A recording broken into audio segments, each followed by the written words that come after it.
سلام حبوباتي، ان شاء الله تكونوا كامل بخير وعلى خير وفي صحه جيده يا رب العالمين. توحشتكم بزاف بزاف بزاف.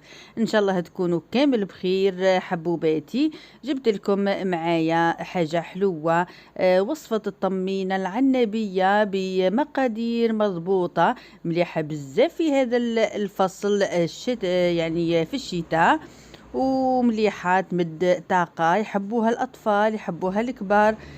فيها طاقة رائعة في هذا الفصل الشتوي، تعطي القوة وتعطي يعني إنرجي في هذا الفصل، خاصة في فطور الصباح. جبتها لكم طرية كما تشوفوا بغرس البطانة كما يقولوا، يعني الغرس الطبيعي، تجي بطرية كما تشوفوا هايلة هايلة. ما نطولش عليكم حبوباتي، نخليكم مع المقادير والوصفة. اول حاجة نجيبوا مقلاة تكون يعني ثقيلة، من احسن انها تكون ثقيلة باش نحمصوا فيها السميد نتاعنا. كما تشوفوا سميد عادي يعني متوسط عادي، نبداو نحركوا فيه بورق كما تشوفوا مقوى باش يجينا محمص كامل على حبة، ويجي ياخذ اللون يعني الذهبي كامل. نقليوه مليح ولا نحمصوه مليح مليح باش يطيب لنا كامل ويكون على لون واحد. على ذيك قلت لكم يعني من الاحسن انكم تتحركوه بورق كما تشوفوا، يعني كرتونه ولا احسن من الملعقه. نحركوه بالعقل في الجوانب، لان الجوانب هي اللي تزرب الطيب قبل من الوسط. هاي جبت لكم هذا الغرس حبوباتي، كما قلت لكم غرس البطانة هذا وقته، يعني صالح الدقلة في هذا العام، روعة روعة. نقيته تنحيو منه العلف كامل، تنحيو لي شابو تاعو، يعني تحكموه يجي طري ويجي يعني كامل كامل يجي جديد روعة. كما تشوفوا بعد ما نقيته مليح مليح، نروح نزيد نكمل نقلي هذاك الدقيق نتاعنا كما تشوفوا محمص، بدا ياخذ اللون كامل زي بعضه يعني يطيب. عقد ما تكون الطمينه تاعنا حمرا تجي رائعه. نعجنوا شويه هذاك الغرس تاع البطانه نتاعنا حتى يولي طري، ديجا هو طري يعني باش يداخل في بعضه ما يبقاش يعني كعب. نجيبوا هذاك السميد نتاعنا نحطوه فوق وهو سخون كما تشوفوا ساخن جدا. نحاولوا ان نخدمه باليد ولا بالملعقه اللي ما يقدرش يدخل هذاك السميد مليح مليح في هذاك الغرس حتى يدخل فيه جيدا.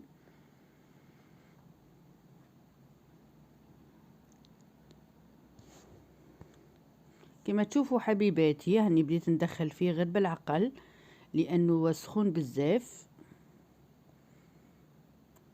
وبما انه الغرس طري ومعسل رايح يشرب هذاك الدقيق كامل، لكن ما زالت اني نزيد نعمل كيلة اخرى. هذه الكيلة الاولى تاع السميد لانه الغرس تاعنا يعني كمية لبس بيها. من الاحسن انه في الاخير ما يكونش السميد يغلب على الغرس باش تبقى الطمينة تاعنا يعني حلوة وتكون كاملة طرية. هاو حبيباتي بعد ما دخلت الاول دخل مليح، زدت الكيلة الثانية تاع السميد نتاعنا وهو سخون كما تشوفوا. ندخلوه غير شوية ومن بعد نصبوا عليه شوية حتى قدر 250 جرام من الزبدة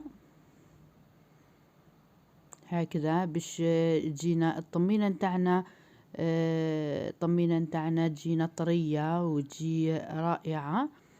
تدخلوا هذيك غير بالعقل، استعملت هنا الملعقة لأنه الزبدة سخونة والغرس والدقيق نتاعنا مازال سخون. غير شوية بركة ومن بعد نعجنها بواسطة اليدين هكذا. ندخلوها، نحاولوا انه ندخلوا هذيك الزبدة جيدا.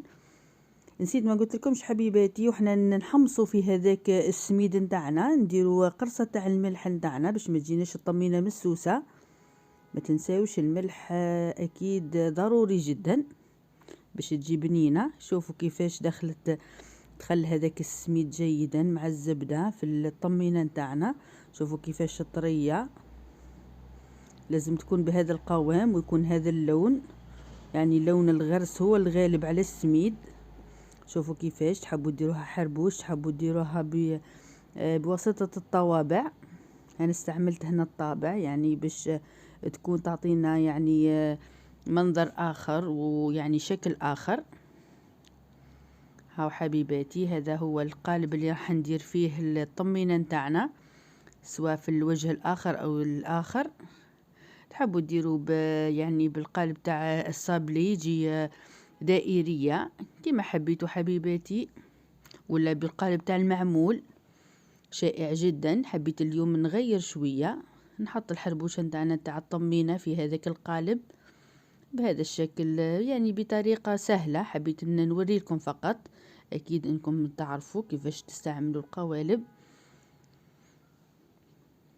باش تمدلنا هذاك الشكل، تجي مختلفة على العادة وتمد يعني منظر في الصحن يعني للضياف ولا حتى الأطفال يحبوا الأشكال. شوفوا كيفاش جا الشكل تاعها. طبعا أنا بيد واحدة دوك يعني واحد يتحفها ما يخليش الجوانب هذوك، نعتلكم فقط في الأشكال.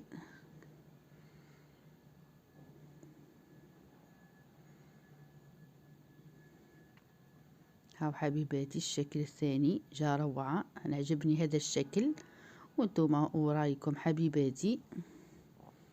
نكمل الكمية كاملة ونعتلكم في الصحن.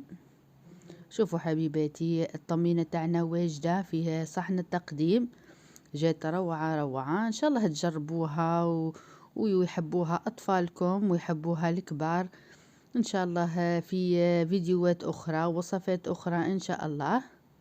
وابقى لي غير نقول لكم تهلاو في رواحكم، مع السلامة.